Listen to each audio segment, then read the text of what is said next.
Muchas gracias, profesor, una vez más con Sí, nosotros. La última vez que hablamos estaba por África, paseando por sí, ahí, sí, dando clases. Después, luego sí, volví a verle en una entrevista que le hicieron, Rompiendo Cacao, que la entrevistó, todo un sí, exitazo. Sí, sí, sí, la verdad es sí, que sí, nos sí. encantó, lo compartí y Ejé, mucha gente. Y después sacaste un poema sí, y la gente me preguntaba, oye, ¿y el libro? Y el libro, hasta incluso me eh, confundí. Yo mismo empecé sí, a buscar el libro y se lo comenté porque había gente que quería más. sí, sí. Bueno, hoy vamos a estar con el profesor Bolequia, vamos a estar con Juan Marcos, que es un buen analista que siempre está acompañándonos en los temas importantes. Vamos a empezar. 3 de agosto. Hay ¿De como qué año? un ¿De qué de, año?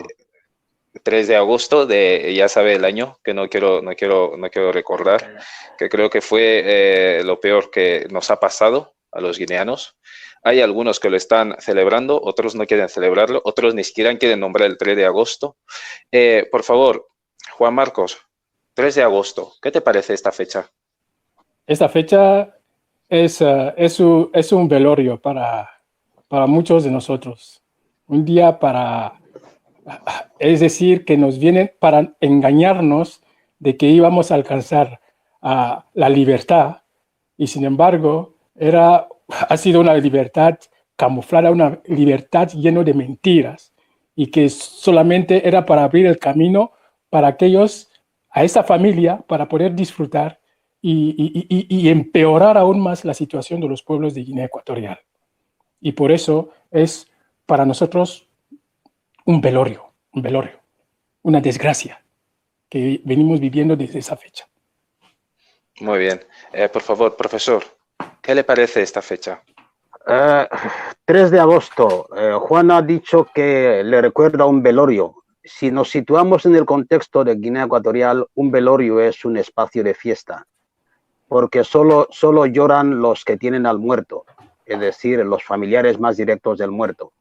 El resto de gente está en la fiesta para esperar los pof-pof, las bebidas que van a pasar, las carnes, las etcétera, etcétera. Además, otros van a la fiesta, al velorio, para conquistar, yo qué sé, saludar a los que no, a la gente que no conoce durante, bueno, que no ha visto durante mucho tiempo, etcétera. Pero si pensamos realmente en este 3 de agosto, recordaremos lo que ya dijo Sir David Owen. David Owen fue un político, ministro, rector de la Universidad de Liverpool, ahí en UK. Ese señor escribió un libro titulado En la enfermedad y en el poder, es decir, las enfermedades de los jefes de Estado y de Gobierno de los últimos 100 años. Es decir, su libro se publicó en 2008 y hablaba de las enfermedades de los jefes de Estado y de Gobierno de los últimos 100 años. Es decir, él se dio cuenta, porque él era médico que trataba, digamos, las enfermedades mentales, se dio cuenta de que muchos jefes de Estado y de Gobierno estaban enfermos, no solamente enfermos físicamente, sino enfermos psicológicamente. Entonces, nosotros cuando pensamos en el 3 de agosto, vemos dos tipos de jefe de Estado. El primero estaba enfermo mentalmente, diagnosticado, y el segundo, que también puede estar enfermo, aunque no esté diagnosticado, porque generalmente las enfermedades de los jefes de Estado se llevan con mucho secreto. Entonces, el 3 de agosto puede ser considerado como un velorio, puede ser considerado como una fiesta para muy pocos, puede ser un momento de tristeza, de dolor, etcétera, para muchísima gente, pero yo siempre me acuerdo de este señor, Sir David Owen, en la enfermedad y en el poder. ¿Por qué? Porque el jefe de Estado, en este caso, Obiang, también es víctima del síndrome de Ibris, es decir, ese síntoma, ese síndrome que afecta a la mayoría de los jefes de Estado del mundo. Es decir, se creen dioses, se creen poderosos, que se creen intocables y incluso si están enfermos lo mantienen en secreto para que la población no se aproveche de esa enfermedad. Sin embargo, hoy sabemos que todos estos jefes de Estado y de Gobierno que están enfermos mentalmente, físicamente, etcétera, cuando se medican, cuando toman medicaciones, estas medicaciones afectan a las decisiones que toman después. Ya llevamos 40 y tantos o 52 años ya de dictaduras férreas, evidentemente. Si te das cuenta, ni el primer jefe de Estado y el segundo que tenemos son jefes de Estado que sufren alteraciones psíquicas, y no digamos de las alteraciones, digamos, orgánicas de su organismo. Entonces, todo eso nos hace pensar en un 3 de agosto como una fecha que no deberíamos, digamos, considerar como una fecha cualquiera, sino una fecha fatídica, una fecha triste, una fecha que está allí, pero que no podemos huir de ella, porque si huimos de esa fecha, si pretendemos ignorar el dolor que supuso y supone esta fecha, será fácil que se repita en el futuro. Así es, profesor. Peroni, sí, por favor, alusiones. Me gustaría intervenir un poquito lo que ha dicho el señor Bolecchia sí. respecto al autor que ha escrito del libro ese que escribió, refiriéndose a la mayoría de los jefes de Estado. Sí. Desde luego que hay que saber poner los puntos sobre las i.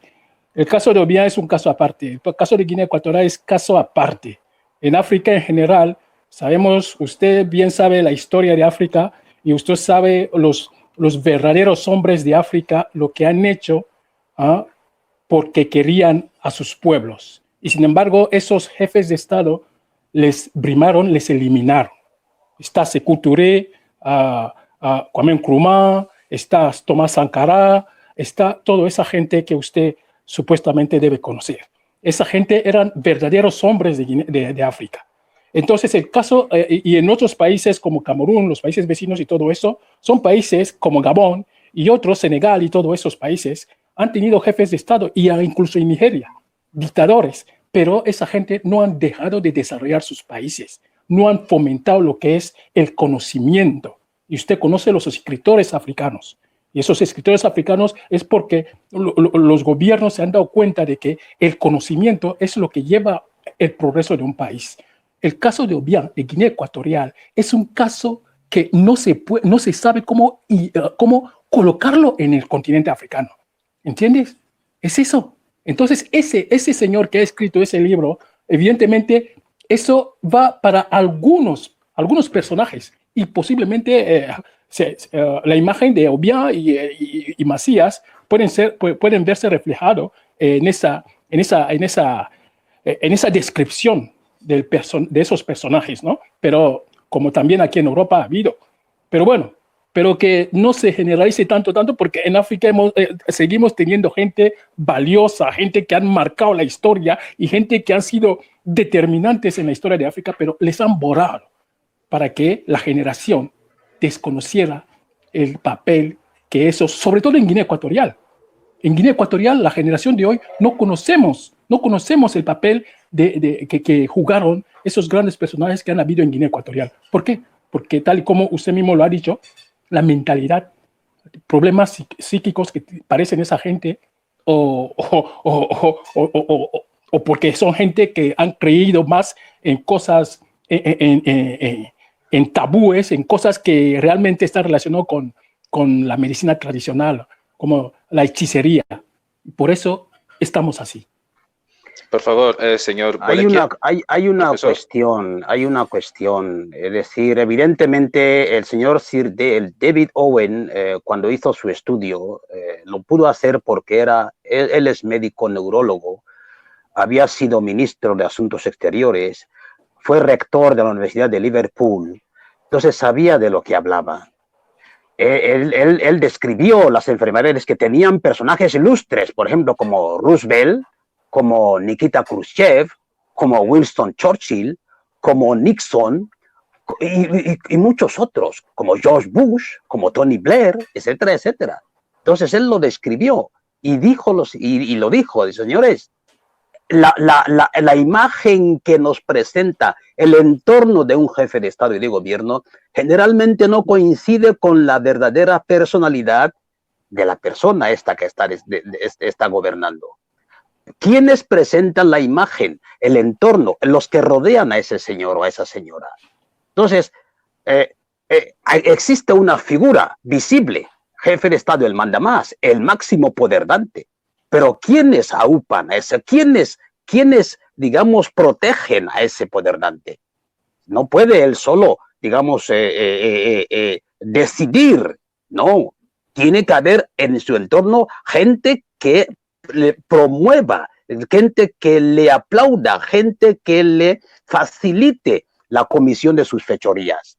Exacto. Por eso tiene consejeros, tiene ministros, tiene generales, tiene comandantes, tiene capitanes, tiene todo un entramado de poderavientes, es decir, gente que también tiene sus parcelas de poder y aprovechan eso también para cometer sus fechorías. Pero el máximo es el jefe de Estado, es el principal responsable, evidentemente. Entonces, yo cuando leí el libro de este señor en el año 2010, me encantó. Y cuando esta mañana me has dicho, conectamos y tal, digo, hombre, es una ocasión para decir, señores, aunque hablemos de Sékou Touré, aunque hablemos de Kwame Nkrumah, aunque hablemos de Thomas Sankara, aunque hablemos de Nelson Mandela, esta gente, nos presentan a esa gente en su imagen pública. No sabemos realmente quiénes eran estos señores en su vida privada. No lo sabremos nunca. Pero un libro como este nos presenta, digamos, a esos personajes, como les he dicho, Churchill, Nikita Khrushchev, Robert, etcétera, en su vida privada. Es decir, ¿qué pasaba con esa gente cuando se veían afectados por su enfermedad, tanto física como psicológica? Es decir, es como cuando de repente, lo estamos escuchando, el señor Obiang no se le ve durante un mes, en 2 meses no se le ha visto en público. Pero ¿qué está pasando? A lo mejor está recibiendo tratamiento físico, tratamiento psicológico, etcétera. El señor Paul Villar no se le ve, no sé qué, hace 3 meses. ¿Por qué? Porque a lo mejor está recibiendo tratamiento físico, psicológico. Todo eso afecta a la gobernabilidad de la población. Pero hay que preguntarse, ¿para quién gobiernan esa gente? ¿Para quiénes? Explico. ¿Para la población que dicen querer? ¿Pero para quiénes? ¿Para los que le apoyan? ¿Para los que le permiten estar en ese sitio? Señores, es muy delicado, es muy difícil, digamos, juzgar, digamos, a gente pública que conocemos, que ya han muerto, hablo de Thomas Sankara, etcétera, y pretender que estos que quedan, que no han muerto todavía, están cometiendo fechorías. Sí, cometen fechorías, pero ¿quiénes les permiten cometer esas fechorías? ¿El mundo exterior? ¿El mundo interior? Es decir, los generales, los 70 generales que hay en el país, los servicios secretos que hay en el país, los ministros que hay en el país, ¿quiénes permiten la comisión de todos estos? Ahora, entonces para mí, él es el primer responsable, en este caso el señor Obiang, pero también su entorno. Así es. No, pero por favor. hay que saber que el caso de Guinea es que no cabe en una mente inteligente para poder reflexionar sobre la situación de Guinea Ecuatorial. Es que la situación de Guinea Ecuatorial no tiene... Has dicho, por ejemplo, esa gente no se conocía su vida privada, pero un señor público, una persona pública, desde luego, que quieras o no, cuando trabaja bien, se valora. Todos nosotros tenemos cosas malas. Nadie es perfecto. Todos tenemos algo raro, pero cuando nos presentamos ante el público, sabemos que somos servidor de ese público, tenemos que aportar cosas para que nuestros pueblos estén por lo menos, puedan avanzar por lo menos. Yo cojo en Gabón el nivel de intelectualidad que hay en Gabón, que hay en Camerún, que hay en Senegal, que hay en Centroáfrica, que hay en Angola o en Sao Tomé. Se valora ahí en esos países. En Guinea Ecuatorial no se valora a un intelectual, porque un intelectual cuando llega allí quiere hacer su trabajo, no le permiten hacer su trabajo. Y toda esa gente que rodean a Obiang Basogo son gente que muchas de esa gente vienen de abajo. Por eso él mismo ya les dice que si sois lo que sois es gracias a mí. Por lo que ellos saben buenamente que tienen deuda hacia él. Y muchos de ellos que son ministros, cuando les habla, nadie tiene poder para poder oponer a lo que él está diciendo. Entonces, es lo que la situación de Guinea Ecuatorial es vergonzoso, de verdad. Es vergonzoso. Y más aún cuando vemos que aquí en España hay muchos guineanos que han estudiado aquí, ni siquiera se sabe cuáles son los guineanos que destacan aquí. Usted está en Francia, ves que todos los países francófonos, hay gente bien colocada ahí, africanos, que son profesores en grandes universidades ahí, en la Sorbona y en la secundaria. Tú verás negros que están ahí destacando. Aquí en España, no. ¿Por qué? También aquí en España. Esto también hay que verlo. También aquí en España hay negros que ocupan lugares estratégicos. ¿Guineanos? ¿Guineanos? Sí. Bueno, yo no los veo, ni siquiera en los medios de comunicación que existen aquí. No se les han visto en ningún momento. Vamos a ir, por favor. Profesor Bolequia. Sí, el hecho de que no aparezcan por los medios de comunicación no significa que no existan. No. Normalmente, no. Perdone, señor Bolequia. Perdone, señor Bolequia. Señor Bolequia, cuando eres una persona inminente guineana, como el señor Donato Ondón, por ejemplo. Señor Donato Ondón, si le veo, es haciendo unas conferencias por la UNED, que la UNED le ha invitado, o sus amigos con los que han tenido que hacer, que han estudiado juntos por ahí. Yo no conocía ni siquiera al señor Donato. Yo le he podido conocer a través de unos libros que ha podido sacar y de las conferencias que ha podido, pero nunca le he visto por los medios de comunicación. Nunca, yo llevo aquí en España cerca de 22 años, 22 para 23 años ya, nunca he visto a un guineano que esté debatiendo con otros españoles en una mesa redonda sobre temas a nivel internacional o sobre algo que concierne también a África. Nada, ni aquí, ni hablar de Guinea Ecuatorial, nada. Yo creo que usted no me va a decir lo contrario. Por favor, turno, profesor. Sí, depende del espacio en el que uno se mueva, ¿vale? Es decir, hay muchos canales de televisión en este país, hay emisoras de radio en este país, entonces no podemos decir que el hecho de que no salgamos por la televisión o por los medios públicos significa que no existamos, no. O sea, yo no me refiero a eso. Quien quiera salir por los medios tiene que buscar la manera de salir y tal. Yo no me interesa salir por los medios, ¿para qué? ¿No? Pero lo que yo digo es lo siguiente, ¿no? O sea, decir que el tema de Guinea Ecuatorial no se puede analizar por una mente inteligente es un craso error. Por eso estamos para analizar la situación de Guinea Ecuatorial, nosotros los guineoecuatorianos, para ver por qué tenemos que comportarnos de esa manera. Yo una vez, no sé si fue por este medio, y no lo sé, lo dije una cosa, dije, el psicolingüista francés Claude Agès decía que si enseñas tu lengua a una persona, controlarás su forma de pensar. Entonces a nosotros nos han enseñado una lengua y esa lengua nos permite no conocer nuestra esencia cultural, nuestra esencia etnocultural. Entonces el Fang que habla Fang, sí hablará Fang, me refiero al Job Le Fang, pero cuando le metes en el terreno de los proverbios, de esas enseñanzas transmitidas que encontramos, por ejemplo, en grandes libros escritos de la cultura Fang, ese joven se pierde. ¿Por qué? Porque ya controlan su forma de pensar, al igual que el bubio, el ndowe, el anobonés, etcétera, etcétera. Entonces, cuando encontramos a un presidente como Obiang, etcétera, que de repente el destino le coloca en ese lugar, digamos, recibe todo el apoyo de la madre patria o los políticos madrepatrialistas, porque lo hace bien, lo hace muy bien para ellos, para esos políticos, porque entra dentro de lo que ellos han determinado, es decir, mira, estos negritos tienen que ser gobernados de esa forma, porque son primitivos, porque son tal, entonces su presidente no puede ser una persona inteligente, tiene que ser una persona bruta, tiene que ser una persona salvaje, tiene que ser una, etcétera, etcétera. Entonces, por eso ves, decía, Kwame Nkrumah fue un momento histórico, un momento histórico que se quedó allí. Sékou Touré fue un momento histórico.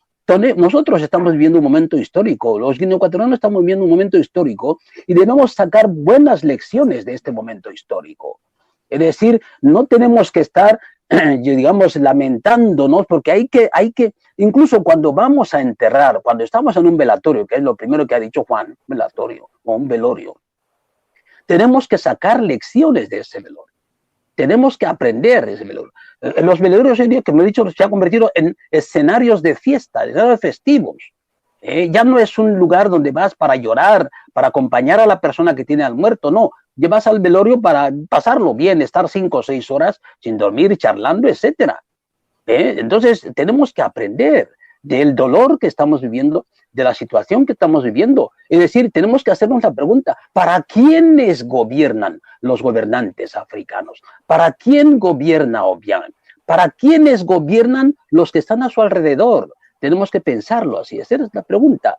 ¿Por qué? Porque grandes edificios va habiendo en Guinea Ecuatorial, grandes carreteras va habiendo en Guinea Ecuatorial, grandes hospitales va habiendo en Guinea Ecuatorial. Pero todo eso, hospitales, carreteras, edificios, etc., hay que darle contenido cultural, contenido, digamos, etnocultural o psicológico. Me explico. Hay grandes edificios en Estados Unidos, edificios vacíos. Pero entonces lo estamos viendo en África. Grandes edificios que están vacíos. ¿Por qué? Porque la gente no está acostumbrada. A la gente, los africanos o los guineoecuatorianos, no se les ha preparado para, digamos, dar contenido a esos grandes edificios. Dar contenido no significa ir a vivir en el edificio, no. Es como una persona que está enferma, evidentemente va al hospital. El médico debe darle contenido, es decir, debe no solamente curarle, sino crear en esa persona la confianza en su sanidad, digamos, local. Confiar en su sanidad local. Y eso es darle cultura. Es decir, la persona que va a la comisaría debe, digamos, confiar en la policía. Confiar, la persona que va a la justicia debe confiar en los jueces. La persona que saluda a un militar en la calle debe confiar. Entonces, todo eso nos permite digamos, verlo, analizarlo desde nuestra humildad, digamos, de conocimiento, verlo, analizarlo para que no se vuelva a ocurrir en la era post-Obiang. Porque si no, volveremos a vivir la misma situación. Enfermos que no tienen asistencia, digamos, gente violentada, gente que no tiene, digamos, que comer y solamente unos pocos, quizá un 7-8% de la población guineoecuatoriana será la que tenga, digamos, las arcas llenas en todos los sentidos, ¿no? Señor Bolequia, muchísimas gracias, pero yo también quería hacerle señalar que muchas veces echamos la culpa a otros, ¿no? Estamos acostumbrados a hacer esto. Pero también si miramos bien, imaginamos desde los años 80 para acá, ha habido una generación de jóvenes en Guinea Ecuatorial, incluso vosotros que ya estáis muy adelantados, se habla del conocimiento. El conocimiento es algo que sabemos que hay una generación que está llegando y esa generación debe conocer, debe tener un acercamiento con esa gente que ya está muy avanzada culturalmente, en conocimiento y en otras áreas, para que pueda entablar un foro de encuentro, de debate, de intercambios. Eso no, desde que estoy aquí nunca lo he podido vivir. Yo he estudiado en Gabón, desde la primaria hasta la universidad. Yo he asistido he leído libros de escritores africanos y he visto cómo ahí en ese país los jóvenes tienen encuentros entre ellos para debatir sobre asuntos no solamente del gobierno, no, asuntos sociales, asuntos de conocimiento, oportunidades para esos jóvenes y qué es lo que realmente necesitan. Y si muchas veces también intervienen, participan gente que ya están muy avanzada, que tienen edad. Por ejemplo, mi abuelo, que se llama Ekoyamar, él nunca ha llegado a la universidad, pero es una persona dotada. Ella ocupa muchos puestos ahí en ese país. Mi hijo, que tengo ahí en Gabón, ni siquiera conocía que yo, ni le he presentado alguna vez a ese señor. Me dijo que había asistido a una conferencia que él estaba dando en la universidad. ¿Entiendes? Yo mismo ya he vivido experiencias suyas con gente que asistían en los pueblos donde él iba para poder intercambiar con gente del pueblo, hasta también los jóvenes.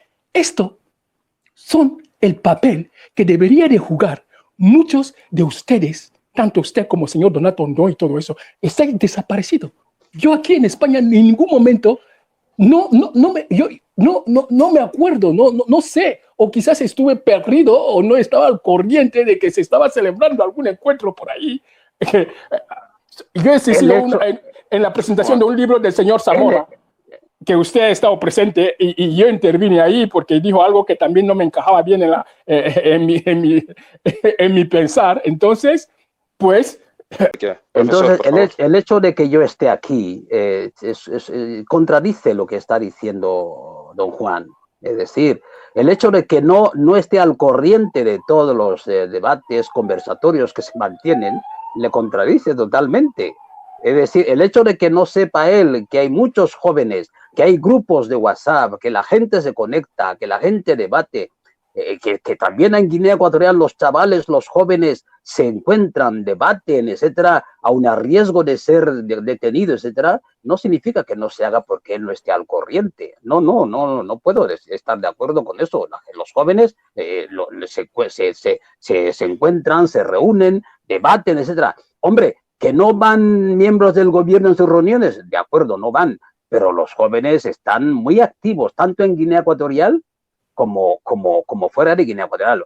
La prueba es lo que está haciendo nuestro querido, digamos, joven, lo que estás haciendo. O sea, si a mí si me llamas, yo voy perfectamente, ya me conoces. Siempre está listo. Exactamente. Es como cuando llamaste invitaste al juez Cruz Melchor Yanchama. Sí. O sea, señores, el hecho de que no nos veamos en una televisión pública de España o de Francia no significa que no organicemos, porque no tenemos, digamos, influencia en esos medios, entonces no podemos reunirnos, no podemos utilizarlo, pero hacemos lo que podemos con los medios que tenemos. Me explico. Entonces, yo en ese sentido creo que los jóvenes de Guinea Ecuatorial, tanto fuera como dentro, están haciendo mucho. Y yo reconozco, y yo me alegro mucho, de verdad. A mí si invitan a Donato, si me invitan a mí, si invitan a Paco, la gente, vamos, o sea, no podemos estar al corriente de todo lo que se hace en Guinea Ecuatorial o fuera de ella, evidentemente, pero estamos allí. Es como ahora, Juan, te estás allí. En otro momento habrá otra persona, me explico. Entonces, yo no puedo hablar de los jóvenes. Los jóvenes son jóvenes.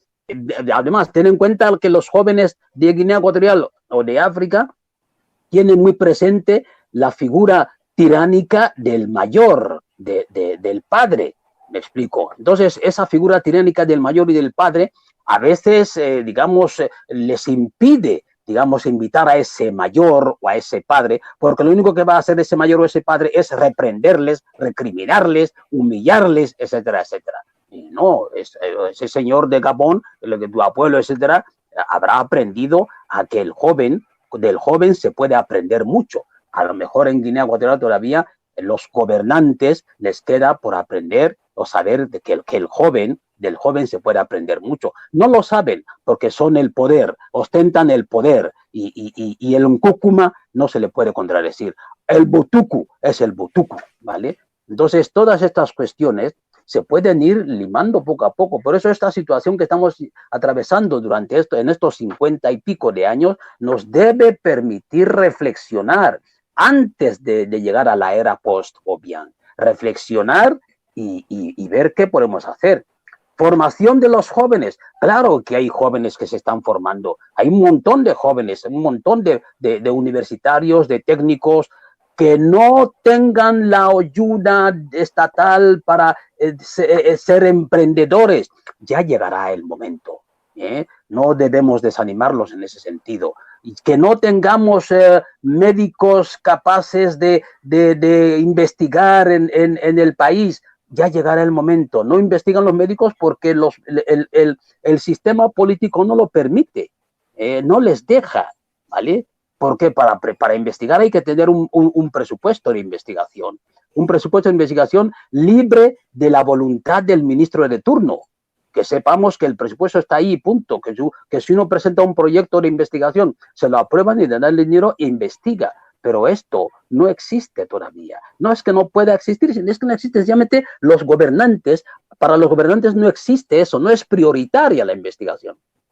No saben que la investigación es necesaria para una buena gobernanza, para una buena justicia, para una buena seguridad ciudadana, para una buena alimentación, para un buen crecimiento. No lo saben. Se creen que gobernar es solo dar de comer, dar golpes, etcétera, no atender a los enfermos y cuando ellos que están enfermos ir fuera del país porque disponen de medios y de aviones, no saben qué gobernar, es procurar el bienestar de la población, procurar, digamos, responder a los mínimos necesarios que la población necesita.